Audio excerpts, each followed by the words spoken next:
పోసాని కృష్ణమురళి కేసులో కర్నూలు జేఎఫ్సీఎం కోర్టులో custody petition దాఖలు చేశారు ఆదోని పోలీసులు.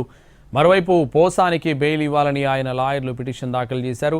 ఈ రెండు పిటిషన్లపై రేపు కర్నూలు జేఎఫ్సీఎం కోర్టులో విచారణ జరగనుంది.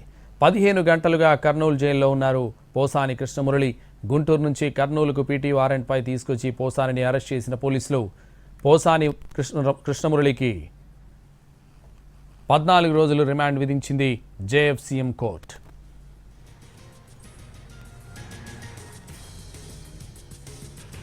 పోసాని కృష్ణమురళి కేసులో కర్నూలు జేఎఫ్సీఎం కోర్టులో కస్టడీ పిటిషన్ దాఖలు చేశారు ఆదోని పోలీసులు. మరోవైపు పోసానికి బెయిల్ ఇవ్వాలని ఆయన లాయర్లు పిటిషన్ దాఖలు చేశారు. ఇదే విషయానికి సంబంధించి మరింత సమాచారం మా ప్రతినిధి చంద్రశేఖర్ ఫోన్ లైన్ లో అందిస్తారు. చంద్రశేఖర్. సంతోష్, కర్నూలు జిల్లాలో పోసాని కృష్ణమురళి కేసు హీటెక్కిస్తోంది రాజకీయంగా.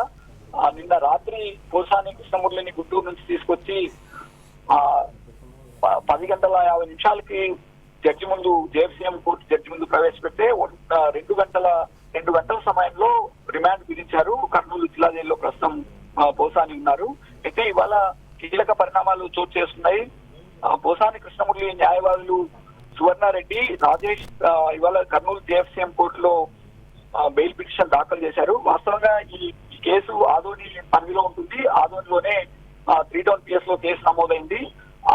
అక్కడ పోలీసులే అరెస్ట్ చేశారు. అయితే ఆదోనిలో జేఎఫ్సీఎం కోర్టు మేజిస్ట్రేట్ లేని కారణంగా కర్నూలు మేజిస్ట్రేట్ కోర్టులో నిందితుడిని ప్రొడ్యూస్ చేశారు. దీంతో ఇవాళ ఇక్కడ బెయిల్ పిటిషన్ వేశారు. అయితే ఈ పిటిషన్ ఇవాళ పరిశీలించారు. రేపు విచారణ చేపడతామని మేజిస్ట్రేట్ అపర్ణ చెప్పారు. దీంతో పాటు ఆదోని పోలీసులు పోసానిని కస్టడీకి ఇవ్వాలని కోరారు. నారా లోకేష్, చంద్రబాబు, పవన్ కళ్యాణ్ ను దూషించిన ఘటనలో మరింత విచారించాల్సి ఉంది. ఈ నేపథ్యంలో పోసాని విచారించాల్సి ఉంది, కస్టడీకి ఇవ్వాలని కోరారు. ఈ 2 పిటిషన్లను రేపు ఆదోని కోర్టులోనే జడ్జి మేజిస్ట్రేట్ విచారిస్తున్నారు.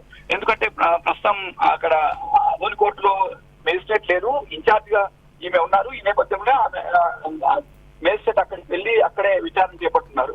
ఇప్పుడు ఈ 2 కీలక పరిణామాలుగా చెప్పుకోవచ్చు. రేపు పోసానికి బెయిల్ లభిస్తుందా లేకపోతే మేజిస్ట్రేట్ కస్టడీకి ఇస్తారా అన్నది తేలాల్సి ఉంది. అయితే ఈ నేపథ్యంలో వైసీపీ లీగల్ సెల్ కి సంబంధించిన న్యాయవాదులు ఈ 2 పిటిషన్లు వేసి వాటిని అమరావతికి సంబంధించిన రైట్. Thank you Chandrasekhar.